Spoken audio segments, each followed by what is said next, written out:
in any. Hello, everyone. We are live, and welcome to the newly launched weekly show of What is School For? A big question. This show is inspired by my interview with Seth Godin. If you don't know him, definitely check him out. And on this show, we interview parents, teachers, school principals, entrepreneurs, startup founders, and students to come here to discuss, debate, and disrupt education. So today, I'm really honored to have my dear friend Rich on the show and to talk about their revolutionary, I wish I could find an even stronger word to describe this, revolutionary teaching method based on neuroscience, which is called a brain-centric design. And their method will help our children and students fall in love with learning, with school, and life.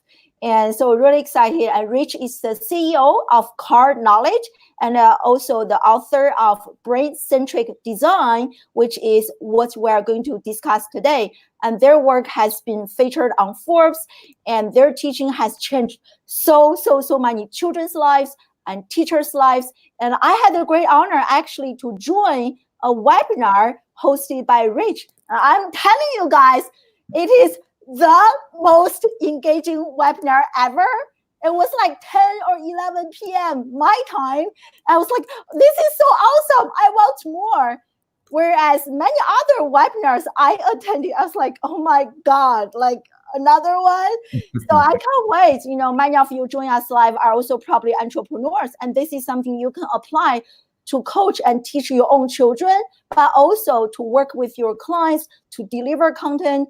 And I can't wait to learn more about this brain-centric design to revolutionize how we learn and how we educate the next generation and our peers. So thank you so much for joining us live, Rich, and welcome to the show. Wow, thank you. I feel like I should exit right now after that intro. That was fabulous. I'm honored to be here with you. I mean, I don't know where you get your boundless energy on, but every time I put up a browser, you're in there somewhere. And I think I told you recently on one of your the other day I went, but yeah, I work out in the middle of the day, and then I came in, and all of a sudden I got hooked on your podcast, or not the podcast, but your webinar, and it's become my post-workout audio. As I get things ready, I listen and tune in and see what you're up to and who you're interviewing. It's been a great time, and it's obviously wonderful to be here. So thank you. Oh, that means so much to me. Oh, thank you so much. Thank you so much. I see that Queen's here, who is my former student. So thank you so much for joining us live. And we are live on LinkedIn. We're also live on Facebook, on my personal page, public page. We're live on Periscope and YouTube. So let us know in the comment section where you are joining us from, social media-wise and geographically speaking. And thank you for spending a Friday morning, evening, or afternoon with us. So share with us, Rich, what inspired you to be on this journey, you know, to leave a mark in education? Great question. Actually, believe it or not, that's not been asked, the inspired part, before. So that's a great one. And I'll go back to my school. I mean, I made it through school fine. Didn't necessarily enjoy it. I kind of looked at it as something I was happy to escape from. I knew I needed advanced education, such as college. I happened to be the first of my entire family tree to go to college. Wow. And ran out of money. I had funded it myself, ran out 2 months in and joined the Army. Was in the Army for 8 years total. But in the middle of that, I went back to school, finished my degree, and knew that learning was essential to get what I wanted. And what I wanted was, quite frankly, to begin with, what I wanted was enough money to do what I wanted to do with. I didn't have a dollar amount per se. I wanted enough just to do things. And that's basically remained the same. But as I grew older, I found out the more I learned outside of school seemed to be more valuable of what I learned inside of school. I had great teachers, great trainers, great mentors, great things that were brought to me because of my profession, which at the time was a DJ. I graduated with a degree in mass communications, and I always wanted to be a radio DJ. And I did that. I worked in a number of markets. I worked globally with the military and kind of like a Good Morning Vietnam type of fella with the military, and that was fun.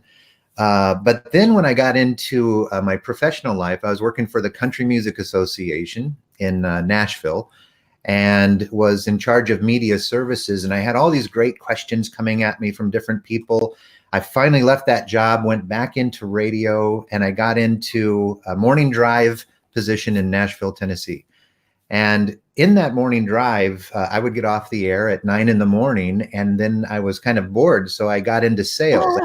I didn't want to get into sales, but I did because I had a promotional mind. I could think of creative things.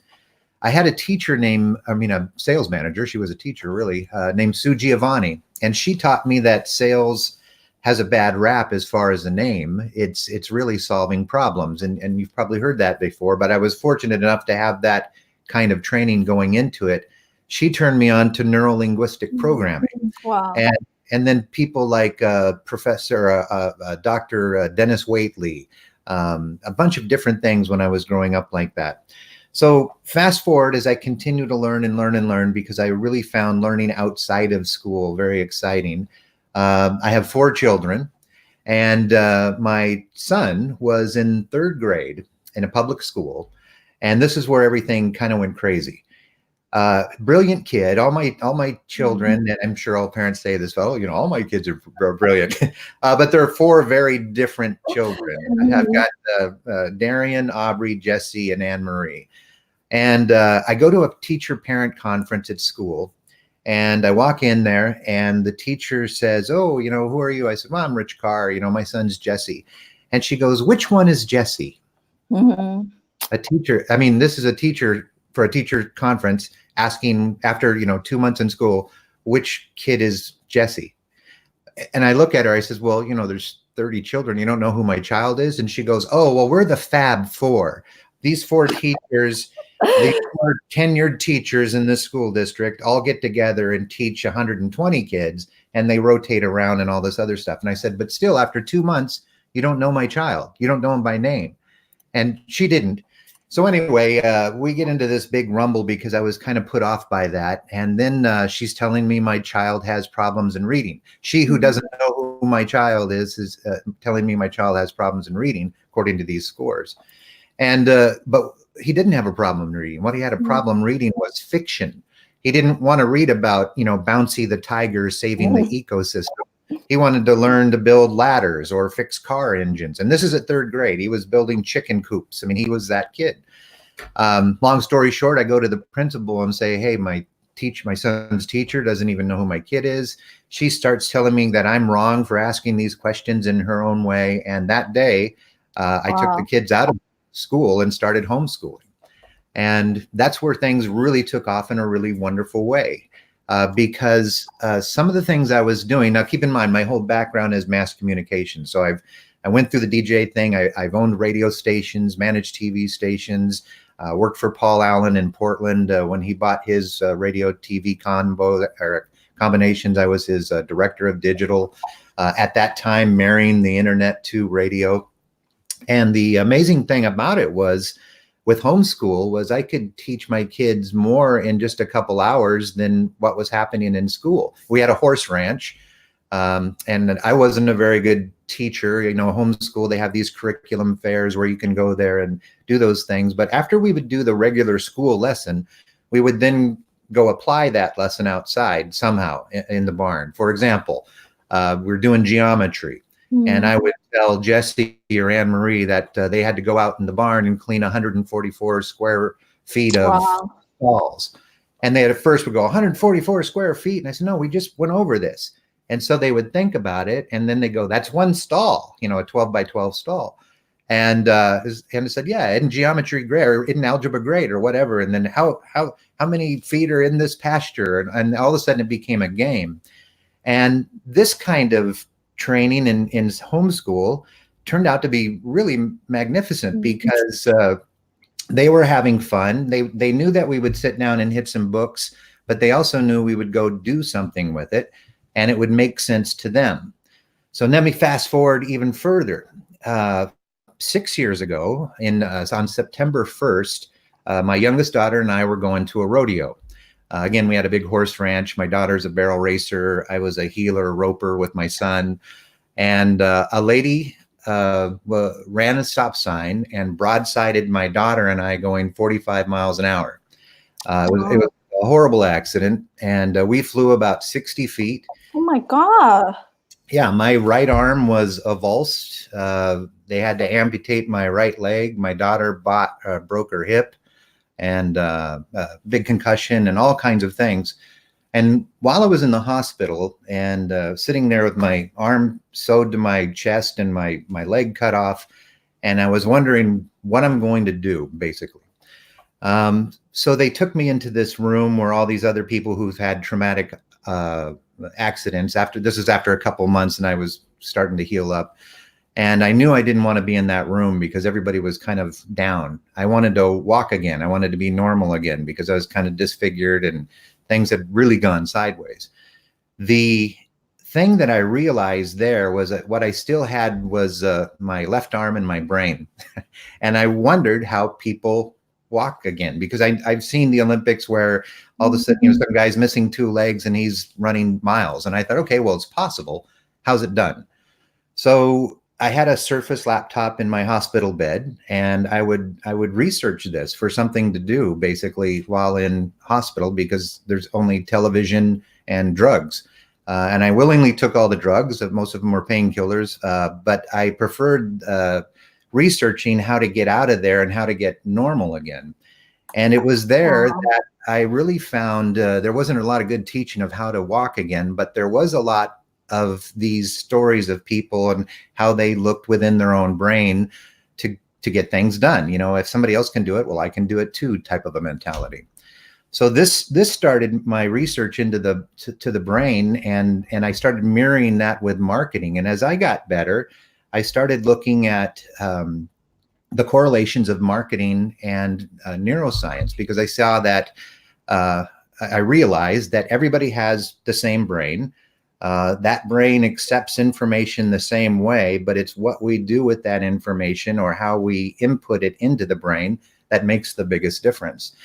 At that point, I'd kind of exhausted my knowledge, and I had my son, Jesse, was at a picnic with his girlfriend, and his aunt was talking about this brilliant neuroscientist she saw speak at the University of Washington. And my son remembered that I was looking into neuroscience. Specifically, I mean, neuroscience is a big category, but specifically I was looking at and researching cognitive learning sciences, which was a brand new science. A lot of it pushed forward by my old boss, Paul Allen, because he has the Paul Allen Brain Institute in Seattle, and has put a lot of his money into researching brain. So with this new information about the brain, and this neuroscientist at the University of Washington, his name was Kiran Omani, Dr. Kiran Omani. He's now my colleague. We got together. I asked Missy to introduce me. We got along fabulously. We had very similar backgrounds. He's from Ireland. I'm from Texas. However, the way we thought and went about things were very similar. And it was his research. He's a researcher. And if you really look at what he does, he stitches together the research of neuroscience for those things that of how the brain accepts information and how people like to learn. So rather than just putting probes into a mouse and seeing what they do, he looks at this research and says, how does it affect learning? So it is his brilliant research that really blossomed both my company and his 501(c), which is neural education, which we can talk about here in a minute, because it's changing teachers in such a radical way, an easy way, and a very segueable way. the great Robin Schulman wrote a She's story. with us right now. Oh, she's fabulous. She wrote a story about Kieran. There she is. She wrote a story about Kieran in Forbes, which just fabulously outlines this man's life work. And he was a teacher. He had a traumatic accident in the classroom where one of his students committed suicide, and he came to the U.S. to solve that problem 30 years ago. And this is there's a story. Yeah, that's a fabulous story. And what it comes down to is that the way our classrooms are structured now put children in their amygdala. They scare kids. Even the term classroom scares kids because we all feel the same way. If you go to a classroom, right away you're like, oh, what's this going to be like? And you sit in your rows and you shut up. And for an hour you listen to somebody yammer on and show PowerPoint slides or tell you or push information at you. And somewhere in there, everything gets lost. And this can be researched. You've seen this before, but for the last 50 years, with all the things that have gone on with government and regulation and all these things, schools have not improved. The scores, the science scores, the math scores, the enrollment's up. I guess that's one up. But all the other scores are either stagnant or somewhat down. Some recent gains in science thanks to STEM and things like that. But it is the way that you present information to a brain, to a child, to an adult in a learning and development community. It's the manner in which you present that information that guarantees the success of the acceptance of that information. So what brain-centric design does, or neural education does, brain-centric design is more the business side and neural education is the K-12 side. What it does is teach teachers, facilitators, managers, whatever the term is, how to present information the way the brain accepts it and how people love to learn. That's per the brain. And the real main goal of this training, if you want to boil it down to some simple learning, is that it eliminates labeling and stratification in the learning space. Classrooms are what we call learning spaces. So it's fun because we love to learn. If you've read Daniel Pink's book, you know that autonomy, mastery, and let me turn that off, sorry. Autonomy, mastery, and purpose are what drives education. So we've developed a structure for a classroom so that it will facilitate that kind of approach. And I'm happy to go through that structure. If I can share my screen, I can show you how that works. But there's basically 5 parts to a learning space. An hour structured and controlled so that everybody feels welcome, that we eliminate labeling and stratification, and we increase a teacher's capacity in a new field, which is cognitive learning neuroscience. I definitely want you to share that because I think that model is revolutionary. It is so amazing, regardless of you are a teacher or maybe you are a parent or you are an entrepreneur, everyone can apply this model. And just to prep that a little bit, as I was preparing for this interview and I was trying to research some questions, and I just Googled, school makes me feel like, and oh my God, I was so surprised and so shocked by the top search results suggested by Google, which means that what people are Googling. So I will show you guys in a second, then I will ask Rich to share his screen.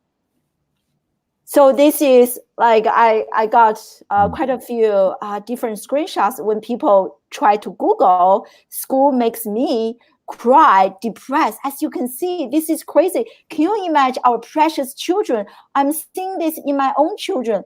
The younger they are, the more interested they are in learning. They're passionate.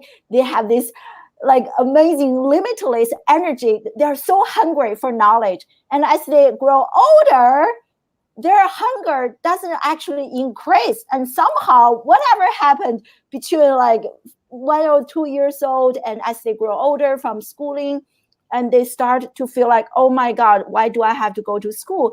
Even my own undergraduate students, I have some of them join us live right now. And when I say that, hey guys, guess what? today I have to cancel a class. Everyone is so excited, like, yeah. I was like, doesn't even make sense, right? You paid for me to teach you, and you are so excited about canceling a class. But I can really understand where that mentality comes from. I'm just showing you a few random ones, and it's pretty similar. And school is like, makes me feel like stupid. And this one is kind of funny and also sad at the same time. And but what I'm learning from you, Rich, this can be changed, right? It doesn't have to be like that, because learning is enjoyable. Like me, I love learning. I love growing. So share that model with us. Everyone, get ready to take some notes. I love this model myself. Yeah, let me share the screen here. Hopefully I do this right. Yeah, and also I want to ask, many people are joining us live right now. I want to ask you, if you have children, what's their relationship with school? Will you ask them, like, or did you already observe this, like, resentment to learning, to going to school? And share with me in the comment section. I want to hear from you how your children or your students perceive education. Definitely, and it'll probably be the same way most people watching perceive it, in the very similar way that you did Google. Google represents search, and school does make us feel that way, primarily because by the labeling and stratification that happens. I mean, think about it. You said earlier, as you're a young child, you love life. Then something happens when you go to school. Something happened, exactly. And this is what happened to me. I did a video a few days ago. Like, I grew up in China. I received a very traditional exam-based, I call it STEM. We spent so much time learning physics, chemistry, math. And by the end of high school, I was like, I hate learning so much. I didn't want to go to college. I was literally asking for my parents, can you just not send me to college? I just don't want to do this anymore. So, but now I'm totally different. I know, because it comes from the inside, it comes from my heart. I'm passionate about this. I want to figure this out. But anyway, so explain this model to us. Sure. And I mean, what you're explaining is how we're hardwired. I mean, we love to learn. We love to master. We love to get new information, whatever that information is. The problem with school is that they tell you what to learn. And this is just like marketing. And this is why marketing and education are basically the same thing. It is changing a behavior or giving new information to change something. And so this model represents an hour in a class, say, and I'll go over how that works. But the biggest thing about this model, before we even begin, is how we look at the students coming in. Now, this is for children, this is for adults, this is for your kids at the dinner table, and how you put information together. And there are two kinds of kids, and you explain this even in your own family, and everybody watching will see the same thing happen in theirs. The two kids, and this comes from Daniel Coyle's research, are dandelions and orchids. Dandelions and orchids. And dandelions, we use this because it's an easy thing to remember. Dandelions can thrive anywhere. A crack in the sidewalk, a hole in the wall, your beautifully manicured lawn. They happen and they thrive. Orchids do not. Orchids need a greenhouse. They need the proper pH. They need the proper water. They need the proper sunlight. They need the proper noise. Very, very sensitive are orchids. So if you look at your children or your classroom and you broke them only into two groups, and I'm not labeling or stratifying, I'm giving you a context in which to teach from. Dandelions have innate resilience. They're the kids that no matter what you throw at them, they're going to survive just fine. And I'm not talking A, B, C, D, F type of survival. I'm just talking about life. They don't have problems with things. They're resilient. Those are your dandelions. So I've got two dandelions and two orchids for my four children. Then there are orchids. Orchids have innate sensibility. These are the super sensitive people, or in school, they're typically the people that get sent to that cause the problems, that get sent to the office, that are in trouble for doodling or mind wandering or getting in trouble. They act out, they opt out, they drop out. And we see this in historical numbers now, just like your Google search, school makes you feel bad. Why? Because when you go into school, when you're a kid and you're playing with blocks, nobody's telling you what to do. You're just exploring and building and stacking blocks. But all of a sudden you go into first grade and you stack those blocks wrong. That is not how you make the letter A. This is not how you act. it's just scold, scold, scold, really. I mean, it's a behavioral, we call it behavioral approach, but I mean, it's a lot of stratification. And so when a test comes out, and instead of you being told, hey, Johnny, wonderful blocks, have fun, you're told that you're a C. And in your brain, the way your brain works, it's well, there's a piece of paper, there's an authority figure. They just told me I'm a C and she's an A and he's a B. I must be dumb. So then your reticular acting system is going, your RAS is going to basically point those things out to you in life all the time. So if you're a C at school and then you do something bad at home, and it's like, wow, I am a C. And this compounds over the way school works, where every day you go into a classroom, which is turned into a bad place, because you're going to go in there, you have to be quiet, you're told what to do, you feel stupid, and depending on your personality makeup, that dandelion orchid thing, you're either going to suffer in that environment or just kind of get through. So this particular model is called the challenge wheel, and I'll explain how it works. And this is an hour in the class broken up into 5 parts. And this is how we approach almost every single class. The very first section is called initial thoughts. So when there's a lot of neuroscience and that I'll brush over, and I've got a treat for everybody that they can get some more information on this afterward.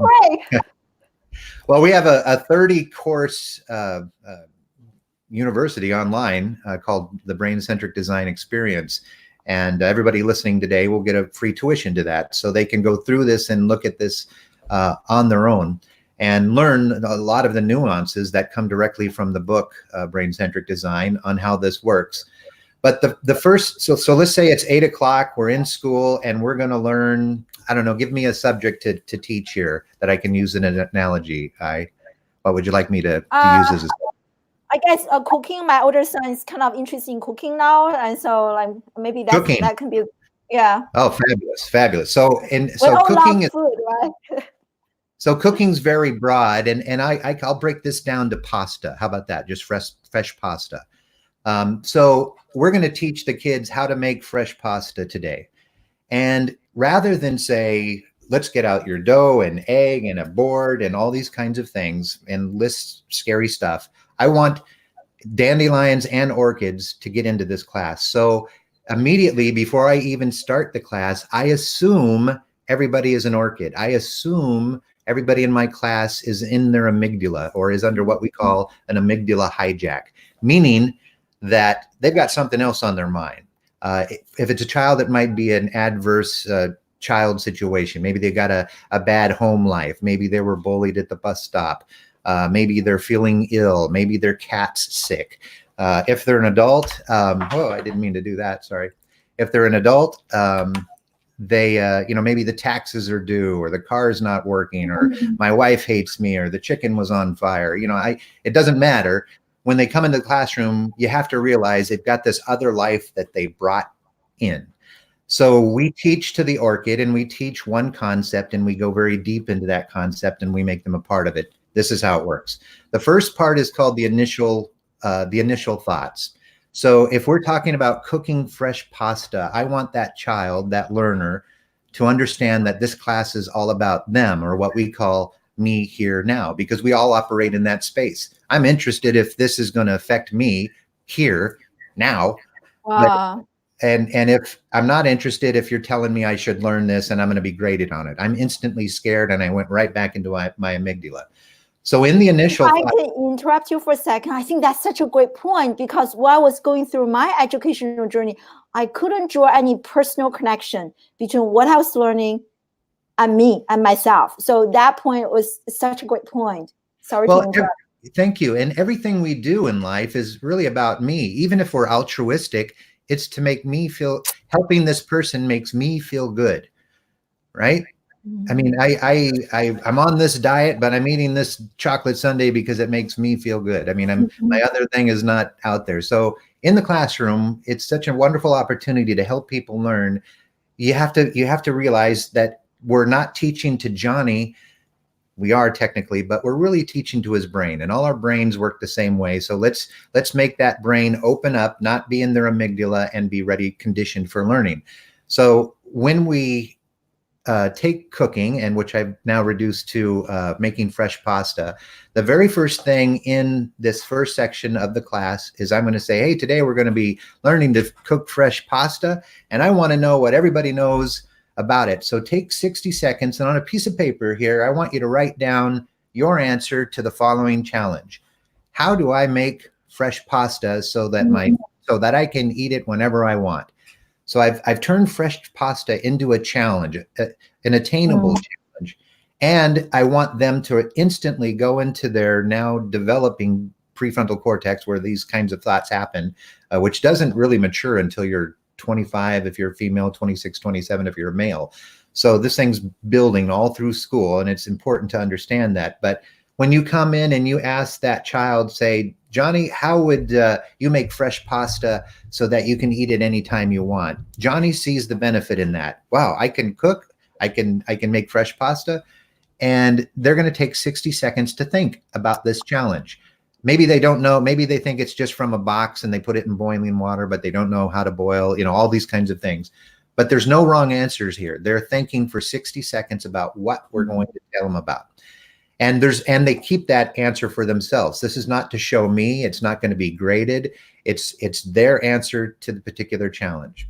From that challenge, we go right into the content of the class. And this period of the class, that first period, that period here, the initial thoughts, that's only a couple minutes. That's the intro of the class. We've got all kinds of things going on. We ask them the challenge. Then we go to the learning. And in this learning, this is where the part of the magic happens.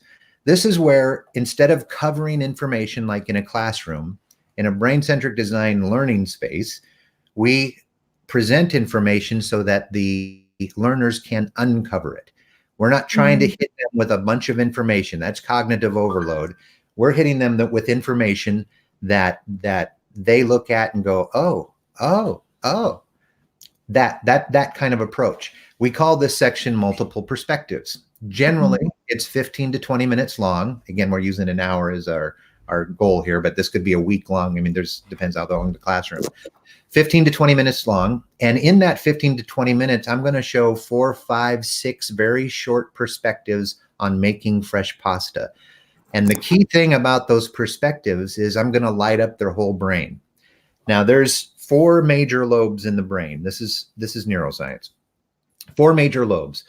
There's the occipital, the parietal, the frontal, and the temporal. And aside from those terms, those are basically sections of the brains that are enacted when you're experiencing something. And in typical classrooms, you're only hitting one lobe, which is the temporal. That's listen to me, regurgitate what I say. I'm going to give you a test. Hope you get it right. Whatever you get, that's your label. Move on. That's our typical classroom. Now, I love teachers. My mother was a teacher. I was once married to a teacher, and I know the struggles inside of a classroom. So I'm not burning teachers in any way. What I'm showing is a way that the brain accepts information. Speaking is one of them. So one of these multiple perspectives might be a chef or me, the teacher, talking about how I make fresh pasta. Well, I just got back from the Amalfi Coast. One of those days I took an afternoon, went to a cooking school, and we made fresh pasta by getting flour. And I might just talk for 3 minutes about a cool story that's entertaining to my classroom of orchids, because I'm teaching to the orchid, remember, and I'm just explaining it for 3 minutes or so. Then I might give them a dish of fresh pasta so that they can eat it and smell it and touch it.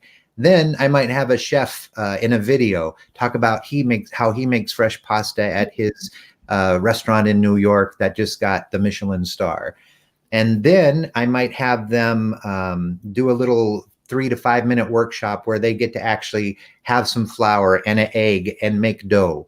And this is my multiple perspectives. That's lighting up all 4 lobes of the brain. We have a tool, a deck of cards we call Don't Be a Lobophobe, which helps build these kinds of perspectives. And they're not hard to think of once you understand what we're looking for. So that's multiple perspectives, and that's the delivery. And that's not me, the teacher. That's different voices. That's novelty. That's different media. That's if you look at how kids learn or how they consume media today, because keep in mind my background is mass media and how to do that. They spend so much time in social media and swiping. If this is a kid, and they're swiping and they're swiping and they're swiping and they're going through stuff, but yet we go to a classroom and we expect them to sit still for an hour and listen to me talk. I could be entertaining, but I'm not an hour worth of entertaining, ever. So multiple perspectives delivers learning, much like social media delivers social media. Fast, varied. If you're looking through Facebook or LinkedIn, you've got videos, you've got memes, you've got text, you've got all kinds of things, and you can swipe through them. You go through them because we don't have much of an attention span. I think Microsoft said in their last study that our attention span is actually less than a goldfish. Especially for content that we're not interested in, right? If we're watching a movie that we're interested in, we can watch for an hour or maybe even 2 hours. But for the content, if we're not interested, I think the attention span is zero. Oh, you're absolutely right. And that's why in this model at the very beginning, we make it interesting by saying, hey, how would you make fresh pasta? And you're like, And so now you're looking at it. So now we give you these multiple perspectives on it. Okay, so we just did 15, 20 minutes of these different things of cooking fresh pasta. Then we go to the class and we say, all right, class, take 2 minutes and reflect about everything you've just seen. And I want you to answer 3 questions. And these 3 questions are geared to keep them engaged in the content and make it all theirs. Because I don't want to tell them about how to make fresh pasta. I want them to uncover how they would make fresh pasta. Okay, so I've sent them these perspectives, and they answer 3 questions. The very first one, and I'll give this to all your listeners, of course. The first one is, what was surprising? And that's a safe question, because anybody can find something surprising about anything, even if it's nothing. That's a correct answer, because remember, we don't do tests. So what was surprising? And then the next question is... So can I interrupt you for a second, Rich, here? So why it is important for us to ask safe questions? Because I really love your model, because you create such a safe space. So why this is important? Kind of like explain that to us a little bit. Absolutely. It's personal. It's personal. There's nothing wrong with being surprised, because we love surprises. We love adventures. We love explorations. We love being surprised, especially if we're in control of it. And now you, the teacher, are asking me what's surprising, and I have to encode it from my brain through my hand and actually write it down, not just think about it, but actually write it down on these 3 questions. So surprising is a very safe question. And thank you for bringing that up. This is a safe learning space. That's why I said learning space. Everything in here is not label and stratification. It's exploration and uncovering and intrinsic motivation and changing people from a routine expert to an adaptive expert. I mean, I love that. They can't, Gartner just came out last month, actually, and the most valuable skill in the next, I think it was 4 years, will be cognitive thinking. If you can adapt, you'll succeed in the new world. But if you're just a regurgitator of somebody else's information, then you're trying to emulate Google. Google has replaced facts. People can get facts, but people who can take facts and innovate with them and ideate with them and revolutionize things with them are the future currency, not the folks that absolutely. Yeah. So these questions are designed to facilitate that kind of thinking. What is surprising? That's a safe answer because it's my answer. And I could say, well, I had no idea that 00 flour was a thing. I thought flour was flour, but there's this thing called 00 flour, and it's the best for pasta. I just found that out. That was surprising. The next question is, what did I already know but see in a new light? Again, very safe question. It actually helps me pump myself up. What did I already know that's anchored learning and now see in a new light? That's a shift in thinking. I've now brought myself to a new place.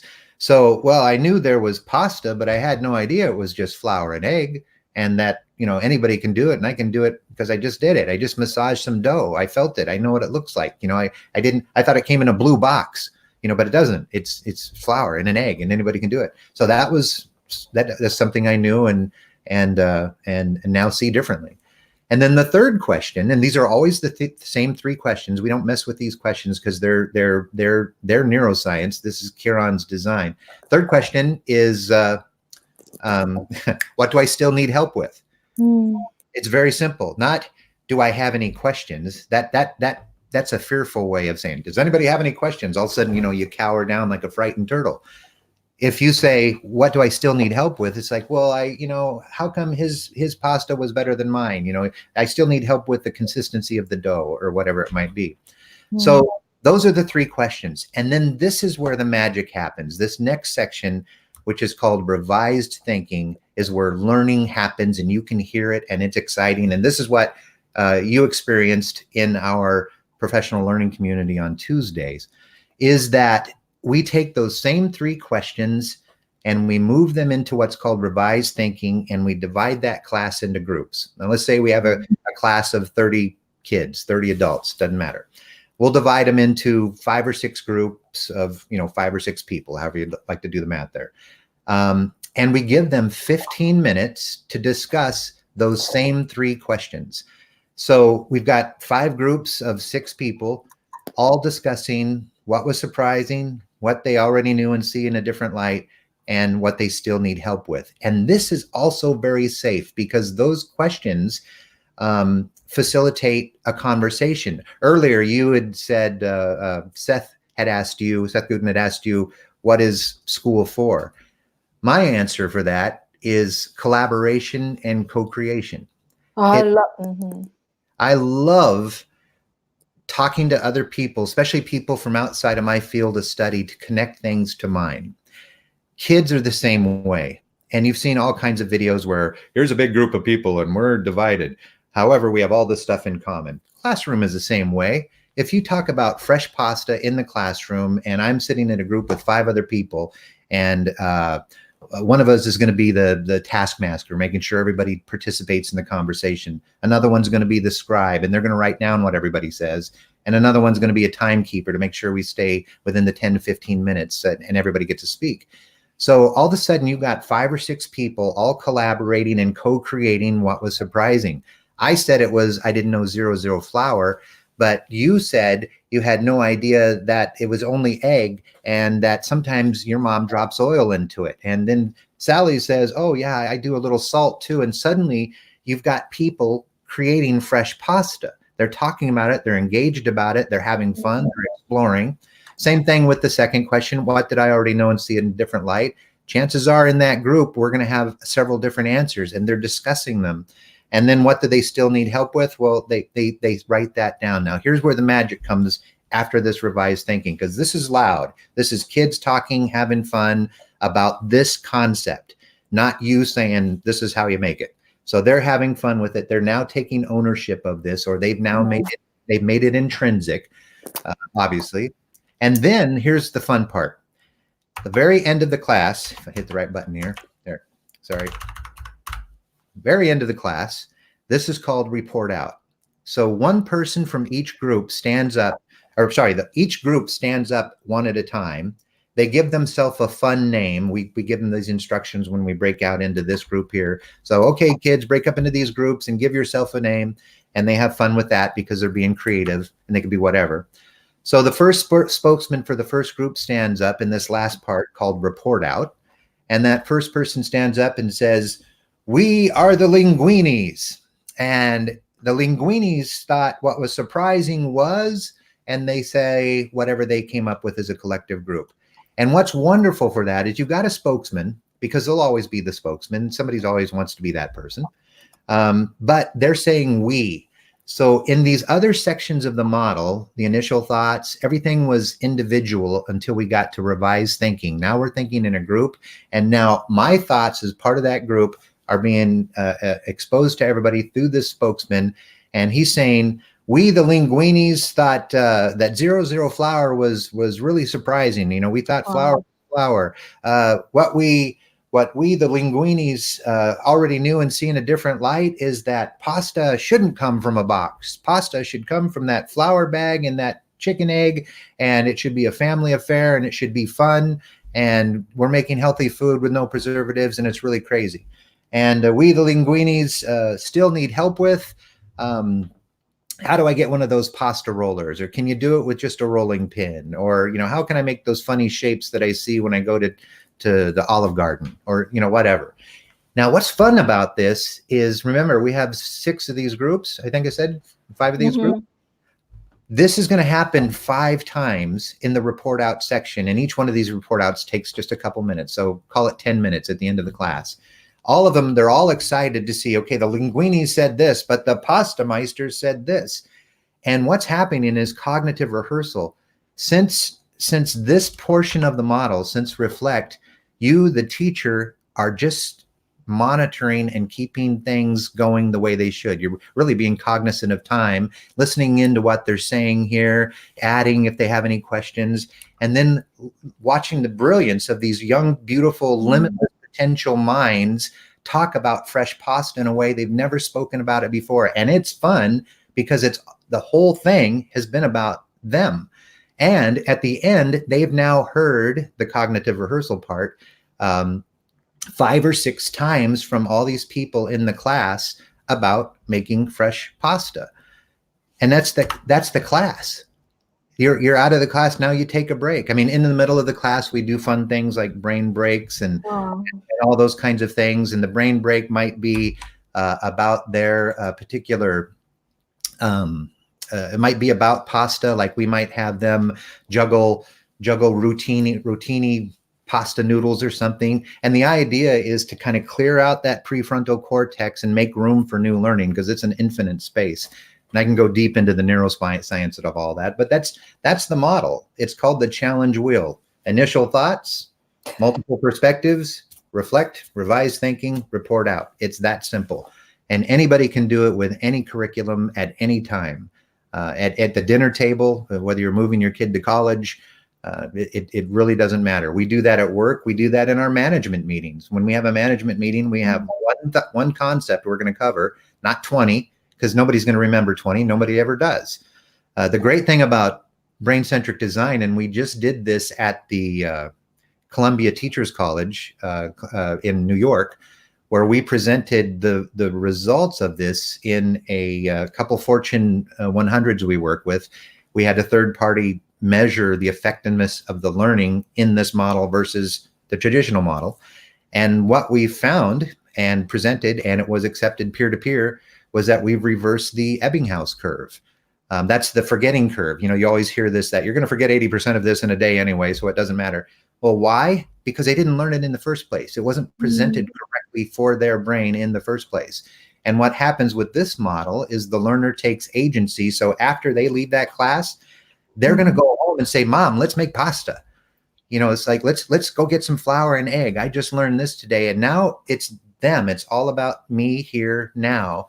And that's the secret of this model, where it brings you into any subject, makes it yours emotionally through a challenge and how you would do it, gives you perspectives that you can uncover and go, oh, and then gives you these questions, this framework, this collaborative, co-created environment that gives orchids their voice. Suddenly I don't go to you and say, tell me how to make fresh pasta. And you don't want to look like a fool in class. You're like, step 1, step 2, step 3, right?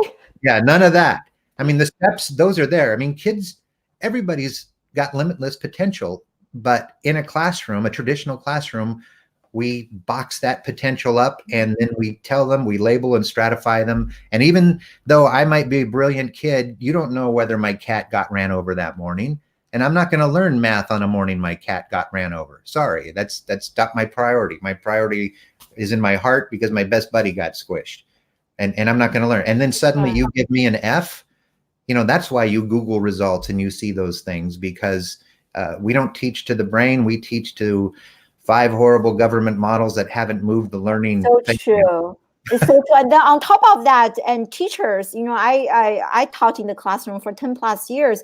We're being trained to become as objective as possible. So to do that, we really hide our emotions. I remember, like, for one teacher's training, we're like, when you are grading students' paper, just cover the names and try to be as objective as possible. So we really learn, even when we write, this paper argues, right? We don't even use the word I. We're just like on top of that. Yeah. So that what you just said resonated so much with me. Yeah.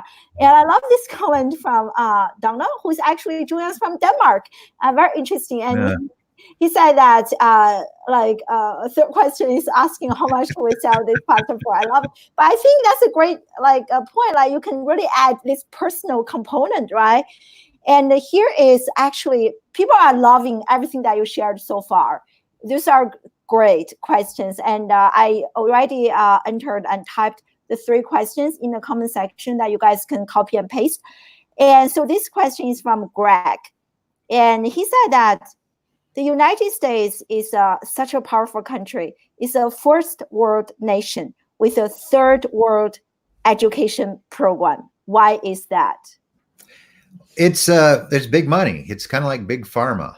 I mean, education is a big thing, and it was designed really as a after the Model T. And this can be research. I can give you this information, but basically, it was designed for the industrial, the manufacturing age, so that we could take a big group of people and efficiently move them through a system. These ones are going to be managers. These ones are going to be floor workers. These ones are going to do other things. And we had to have a way of label and stratifying. Well, we're not necessarily a manufacturing place anymore. We can't do that. It worked for a while. It doesn't work now. I mean, we have other ways of getting information, and the job place is completely changed. And what's expected of you in the job isn't that routine expert anymore. I mean, 1 in 5, I think it's 1 in 5 employees at Amazon is a robot. Wow. I mean, if you go to one of their, and I live up near Seattle, and there's these giant warehouses of Amazon everywhere. When you walk into them, there might be 15 or 20 people, but there are 400 robots going and getting all this stuff based off of scan codes. The danger with artificial intelligence isn't so much that computers are turning into humans, it's that humans are turning into computers, which is limiting. I mean, our brain has trillions of connections, and the best AI, even Google's newest AI, only has like 1 billion, but we have trillions. They can't emulate that. No. But if we learn how to structure any new information to a learner, the way the brain accepts it and how people love to learn, then people's own brilliant minds are going to take that with their own limitless potential and grow. And that's why we teach to the orchids. They're the most sensitive. The dandelions are going to survive anyway and also grow. And the brilliant people in society are typically these orchids who are sensitive. So true. I love this comment from Phil, and thank you for joining us live.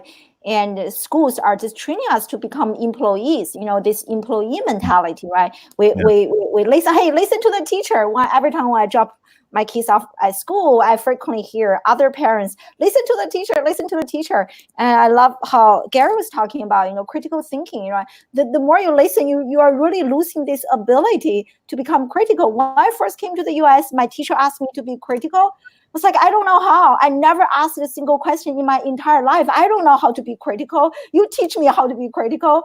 It was very, very interesting. Yeah. So yeah, I love this conversation. Yeah.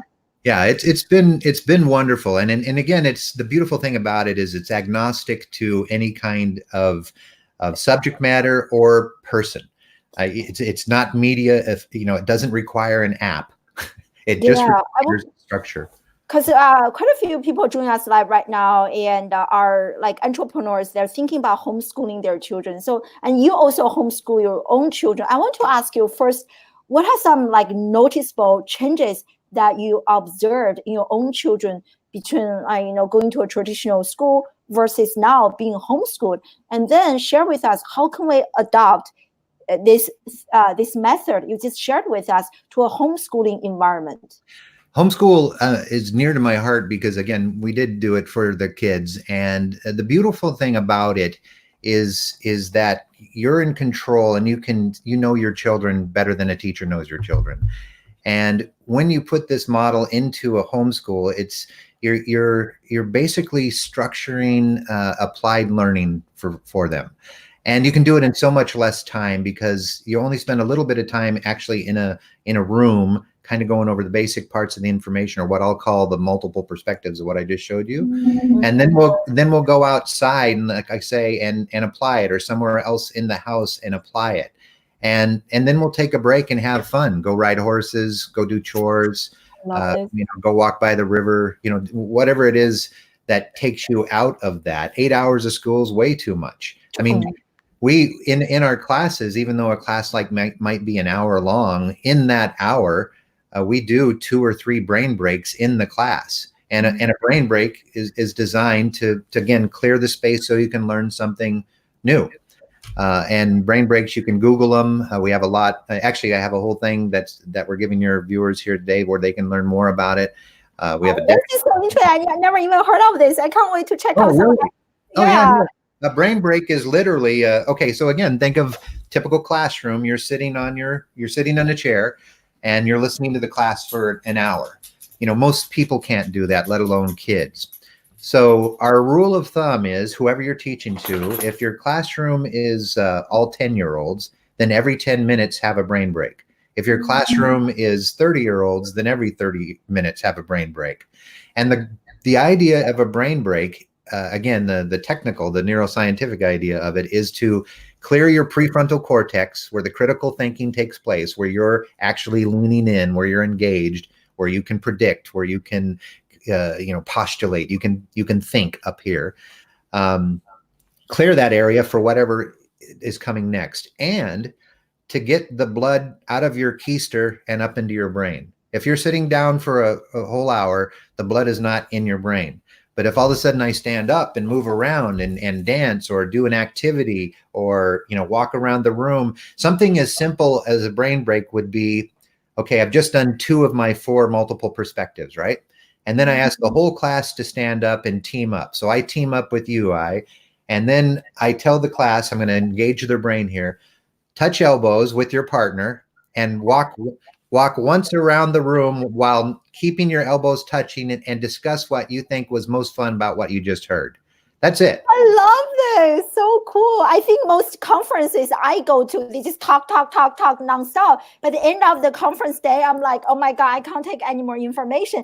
They should embrace this. I really think what you share with us, it's not just for a traditional classroom environment or even a homeschooling environment, but like nationwide, every single organization that incorporates learning should follow this model. Well, and the truly innovative companies are leading the way with that. I mean, we're in with a couple Fortune 100s and a bunch of other businesses, but the Fortune 100s and NDA, I can't really speak of them, but their brands, you know them well, and they push innovation, and what they're finding with this are amazing differences in classrooms and in school.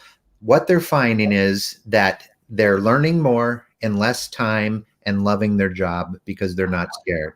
And so the same thing works with schools. Think about this. If you measured a school's success rate by the amount of blue slips, meaning how many kids are sent to the office for trouble or what have you, in a neural education classroom, those things go down to almost non-existent, because the kids are active, they're having fun, they don't have to sit down for 8 hours and listen to you talk. Nothing against you. It's just that format is tough. That's tough for anybody. It's tough for adults. Why would we expect a kid whose brain's not even formed to do adult things? So why don't we deliver it in a way that the brain accepts it, not adult or kid, but brain. And the brain has a very distinct way of learning, and that's all we do. We build neural structures. We teach teachers what a neural structure is, what learning actually is, the connection of neurons, and then the grouping of neurons, and then the insulation of neurons. That's a thought, or that's a memory, or that's a new thing you learned. And when you understand that structure, it's very easy to fall within that model and roll with it. It's a big paradigm shift because it wasn't what you were taught in college. What you're taught in college is what they've been teaching in college for the last 100 years. It's same stuff. It's the Addy model. It's rewards and punishment. It's behaviorism, and that's gone. Cognitivism is what Gartner is declaring, and that's what we found that is working in every learning space we go into.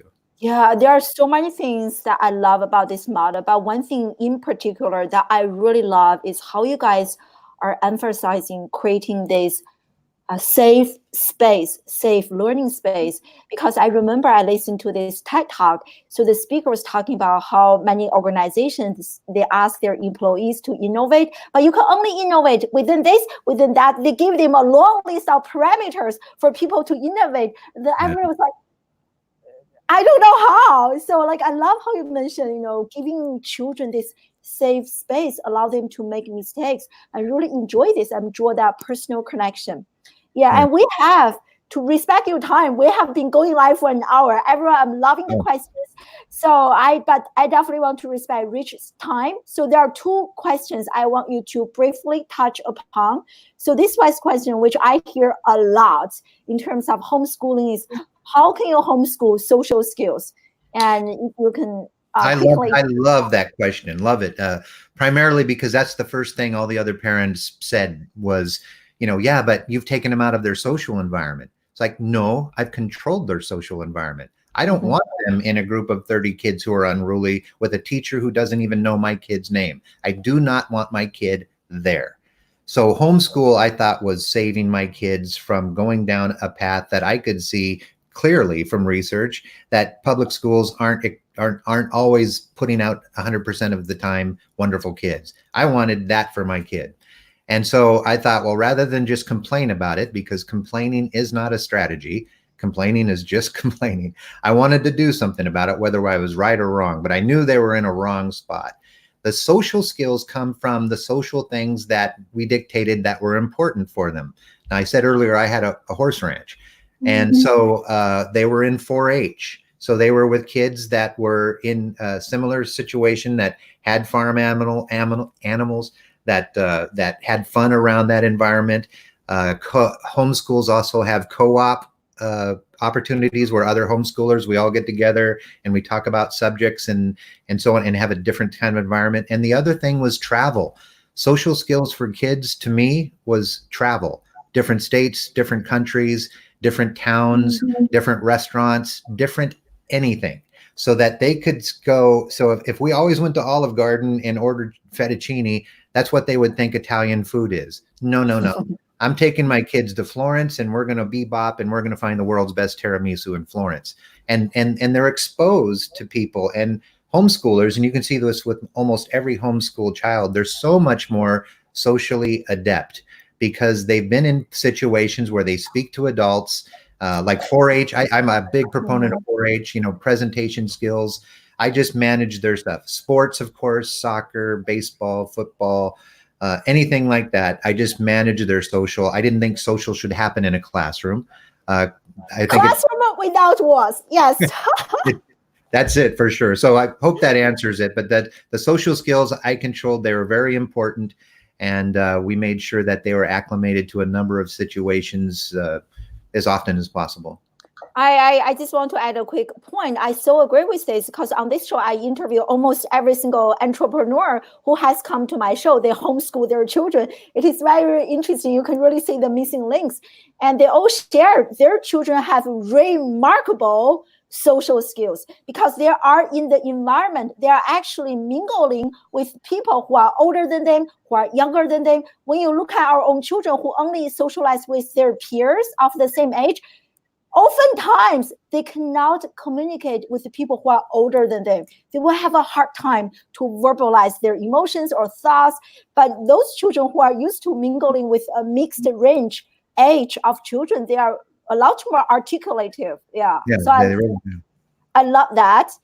And I don't know if I have time to answer that question, but everyone loves you, everything you shared, Rich. And so share with us, like you are giving us this amazing free gift to have access to the learning platform. So how should we do this? And share the link with me. How should I tell everyone this? Well, the link is braincentricdesign.com/experience. But instead of that, we can take the information from everybody in your feed here, and I can just email them the information direct, and they're in. It's a course online. So if you go to braincentricdesign.com, the very first thing at the very top says everyone's a teacher, and you can go ahead and say show me more on this. Is this the right place? Yep, yep. That button that says show me more. And now this will show everything about this particular class.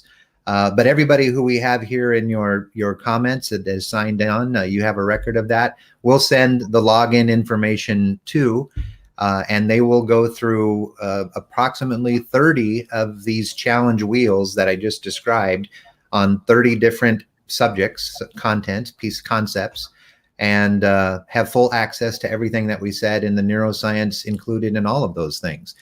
These were designed by our brain-centric instructional designers, Jeffrey Neal, one of our main designers, Kiran Omani, that's his photo there on that video, assisted a team of them.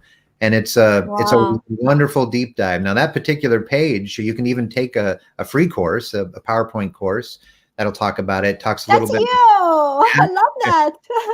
Well, we have some cartoons that are coming out because, again, the teachers, they love them, and everybody loves a cartoon. I've got on my podcast, I've actually got coming up Neil Cohn, who spoke about the visual language of oh, so true. Yeah. So another quick thing to add there. I love I actually read a study showing that when you are actually using emojis in your text and students are more interested in learning, they're more engaged because those things evoke emotions, going back to what you said earlier, the heart component. So I love this. Yeah. Yeah, and it's fun. Again, learning shouldn't be scary. That's our whole crew there. You can see there's me and Kiran, and there's the brain and a dopamine molecule, because really the way we look at classrooms, it's the management of neurotransmitters, or you call them feelings. But if I'm scared, or if I'm happy, or if I'm excited, or if I'm feeling a group, those are all caused by neurotransmitters, chemicals. And as a facilitator or a teacher, you can manage those neurotransmitters in your class just by doing, saying, or articulating certain behaviors or events, which are all combined in that challenge wheel. The design is so simple. That's what makes it so brilliant. And if you follow it religiously, if you follow it as that kind of wheel and don't alter from it, and this, I'm a marketer and I hate saying this, but now I love saying this, it works every time. Every time we go in there to teach a concept, regardless of the concept, it could be everything from business requirements for a world-leading bank to how to answer the phone for the world's leading shoe manufacturer. However, whatever we teach, people, now they don't have to memorize it. They know it, which means they don't get in trouble, which means they don't get into their amygdala, which means they're not stressed, which means they're in their job and they enjoy it because they're a master at their job. And they now understand that they do have limitless potential and they can learn anything. Just like I learned to walk, run, and ride horses again after having my body ripped apart. The brain's a magical thing that can do whatever you set your mind to. That sounds like a cliche, but setting your mind to means I'm going to have a challenge that's attainable. I need multiple perspectives to figure out how to fix that challenge. I then need to process my thinking on that challenge. Then I need to speak with other people that have gone through that kind of same thing and put those thoughts together. And then I need to tell somebody how I'm going to do it. That is a challenge wheel. And suddenly then I own it and I can do what I want with. And that's what we're trying to get out to all these teachers. Even the national score with schools came out.